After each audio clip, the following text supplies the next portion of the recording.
FPL pre-season is now done, and we're into the final week before the deadline. So let's have a look at 8 things we've learnt during pre-season.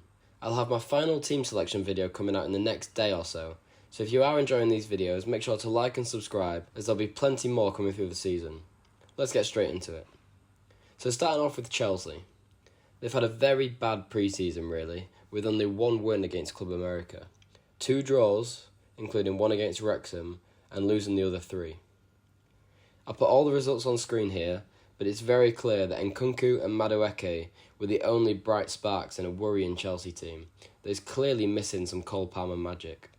Nkunku scored 3 goals and got 1 assist during pre-season, with 2 of the goals being penalties, carrying on that high volume of penalties Chelsea won from last season.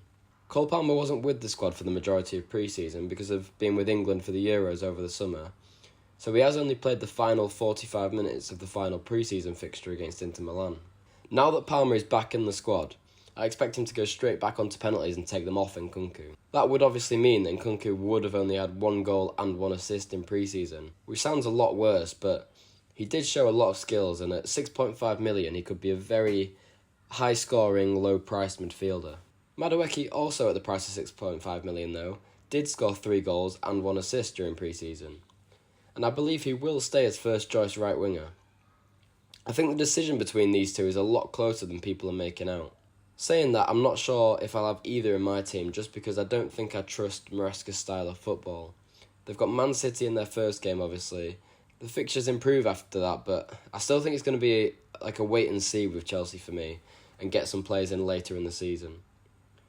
The lineup for the final game saw Robert Sanchez in net, presumably meaning he'll be the number 1 choice for game week 1. Gusto started at right back as Reece James is suspended for the start of the season. I have also heard that he might also be injured again, the poor guy, so Reece James is a definite avoid. Palmer, Nkunku and Nicholas Jackson were all on the bench, but came on at half-time in the final game. I'm 95% sure that all 3 of them will start for game week 1. I think it was just more to give other players a run out before the start of the official season, but it shows the amount of players Chelsea really have and how long it may take for everyone to understand and fit into the system that Maresca wants to play. They've just signed Neto as well, so God knows where he's going to fit into the team. For me, it's just a wait and see with them. City have had a decent pre-season, improving with every game, starting with losses to Celtic and AC Milan, but finishing with a 4-2 win over Chelsea, and then beating Man United in the Community Shield on penalties. Haaland is still banging in the goals with 5 in pre-season, including the hat-trick against Chelsea. Players that played late into the Euros like Foden, Rodri, Stones and Walker all haven't played a single minute of pre-season, and De Bruyne only came on for the final minute of the Community Shield too. Oscar Bob is playing really well for a £5 million midfielder and has scored 2 goals and got 4 assists. It's assumed that he'll be fighting over the right wing spot with Savio, with Grealish and Doku fighting over the left wing, as Foden and Silva move inside, but I just think there's so much uncertainty about who Pep will pick and how they'll set up, that Haaland is the only safe attacking pick, and let's not forget that KDB exists. Their Community Shield lineup wasn't full strength. Gvardiol was in the lineup, but he definitely wasn't as attacking as he was towards the end of last season, so I'm actually thinking about going without him after saying he was like my favourite defensive pick, but we'll have to see with that one. Liverpool have started well.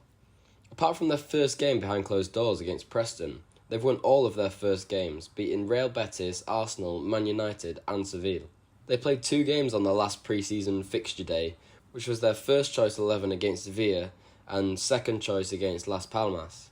Obviously there's no way to know for sure, but it is looking that way. Over the game, Salah scored 1 goal and got 1 assist, while Jota seems to be first choice striker and has 1 goal and 3 assists. Szoboszlai, also getting into that more attacking 10 role, has 1 goal and 1 assist, so could be very good value at 6.5 million. Their final 11 to play Sevilla involved Trent, who got an assist. Also had Quansah and VVD as centre-backs, so Quansah could be a really good choice at 4.5 million. They did play Tsimikas over Robertson, but I'm not sure if that'll stay that way for game week 1. And their attacking 3 was Salah, Jota and Diaz. Again, it's difficult to know if this will be their lineup for game week 1, but at 7.5 million for both Jota and Diaz, you have to look at them. McAllister also looks nailed in that 11. Arsenal have also started very well, and Kai Havertz is on fire. They've won all of their pre-season games apart from a 2-1 loss to Liverpool and a 1-1 draw with Bournemouth early on. Gabriel Jesus has 3 goals and 1 assist, while Kai Havertz has 2 goals and 2 assists. They're both on good form, but I would say that Kai Havertz is still just above Jesus in the pecking order. Gabriel's looking likely to start game week 1 in the starting 11 alongside Saliba, who both scored in their final pre-season game against Lyon this weekend. Kai Havertz also started ahead of Jesus in the final pre-season game, so at 8 million he could be a really nice pick. But I think I'll be waiting for nicer fixtures before getting an Arsenal attacker. Saka also came straight into the starting team for their final game. He wasn't involved in any of the goals, but we already know how good he can be. Martinelli was the other winger to start, so maybe that suggests that he'll start for game week 1 too. But his minutes will definitely be limited by Trossard or Jesus. They've got plenty of players that can play on that left side. I've not seen anyone mention putting Declan Rice in their team, but he's on set pieces for Arsenal and got both assists in their latest pre-season game. And with how strong they are from set pieces and headed situations, I don't think he's an awful choice at 6.5 million. Moving on to Brighton, who have won all of their pre-season games, with Minte being the star player. He's grabbed 3 goals and 2 assists, and his high, fast pressing is so impressive. He's making a real name for himself before the season's even started. Welbeck has also looked good with 3 goals and 1 assist. João Pedro did miss out on their tour with an injury, but he's got back into training and has actually featured for one half of their final pre-season fixture. He also scored. At just 5.5 million and on penalties, we have to go back and look at him again. The first 3 fixtures aren't the best for Brighton, so maybe he's someone to bring in after game week 3. There's not really much else to say about Brighton. Barco started again, which is expected at least until Estepinian's back fit, but if he continues to play well, hopefully he'll keep his place, and he's only 4 million. I really just want to emphasise how good Minte has been, and at 5.5 million, he's a seriously good budget enabler and could be another Cole Palmer game breaker type of player. Newcastle's pre-season has been good with only 1 bad game in there. One thing's for sure, they are going to score a lot of goals this season, and I really worry for Southampton first game of the season. Murphy's actually the standout performer of pre-season with 5 goals and 3 assists, and is also only 5.5 million on FPL. Out of the attackers though, I would say Isak is the essential pick at 8.5 million with 3 goals and 1 assist.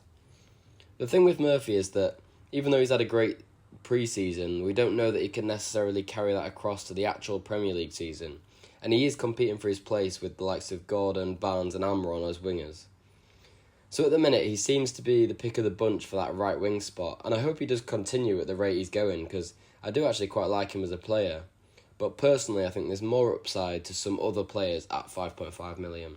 Another standout from the Newcastle defence is Hall, with 1 goal and 2 assists. And some of the positions he's taken up are unbelievable as a left-back. The only issue is that he's competing for his spot as well. But if he can keep it and be first choice every week, then we could have an absolute bargain on our hands. From watching some of his play, I think he could match the likes of Trent, Gvardiol and Porro. The only difference is that he's playing in a slightly weaker defence overall compared to those teams. But the fixtures are good for Newcastle, so it might be worth the risk. Overall, it's looking good for Newcastle. Forest have had an inconsistent pre-season, winning 3, drawing 2 and losing 1. Some games have had lots of goals, like their most recent 4-3 win over Olympiacos, and some have had none, like their 0-0 game with Villarreal. Wood has been the standout performer with 3 goals and 2 assists, and looks like he'll be starting the season over Awoniyi, who hasn't managed to get much game time over pre-season. Hudson-Odoi has also looked good with 1 goal and 3 assists. However, him and Elanga didn't start their final pre-season game, with a change of style and tactics. I think that was just Nuno trying something different, and I believe they'll both be back in the starting team for game week 1, but just something to bear in mind is that Forest do have the ability to change it up, and if something's not working, those two clearly don't fit into that alternative system. Anyway, I think Hudson-Odoi will be playing for game week 1, and I think with the fixtures that Forest have to start the season, he's a great option at 5.5 million. I still think I'll be going for Wood over Hudson-Odoi, just because he can't seem to stop scoring. There was a debate for a while about who would start as Forest number 1 after they signed Miguel, and I think it's pretty clear now that Sells will be Forest's number 1 keeper, especially for the start of the season. That may change later on if they think Miguel may have a better influence from set pieces and stuff like that, but for now, for the opening set of fixtures, I think you're pretty safe going for Sells. There was a rumour they were interested in signing Ramsdale from Arsenal too, but I think that rumour's died down now. West Ham have made some great signings so far in this transfer window, but pre-season hasn't exactly gone too well, with their only win coming against Dagenham and Redbridge. They've lost 3-1 to both Wolves and Crystal Palace. Bowen and Paqueta have both scored 1 goal and got 1 assist, and Kudus has also grabbed a goal in pre-season. With Somerville and Fulcrook coming into the team, that should improve their attack and they should score a lot more goals. All I'm saying is that I don't think we should underestimate them, a bit like FPL have done by putting all their fixtures as green on the FPL app. So it's making it out as though they're an easy fixture. So when you go onto the app and you see it like the bright green, you think, okay, whoever I've got in my team's got an easy fixture, but I don't think we should underestimate them. In fact, I think they'll be far from an easy fixture once the new players fit into their structure. Somerville absolutely ripped up the Championship last year and is a seriously good player, and he got 19 goals and 9 assists for Leeds. If he can carry on like that in the Premier League, he's going to be a bargain for $6 million, and he's only owned by 1% of players at the time of recording. So there are my 8 most important takeaways from pre-season. There's obviously more teams we haven't spoken about, but these were what I thought were the most relevant to the decisions we're making for our teams at the minute. And we could go on all night talking about every team. So if you do want more of my thoughts, you can actually follow me on Twitter at the FPL Terrier and have live updates and thoughts on both FPL and Fantasy EFL. If you did enjoy the video and you're excited for Game Week 1 to start, make sure to like and subscribe, and I will see you in the next one.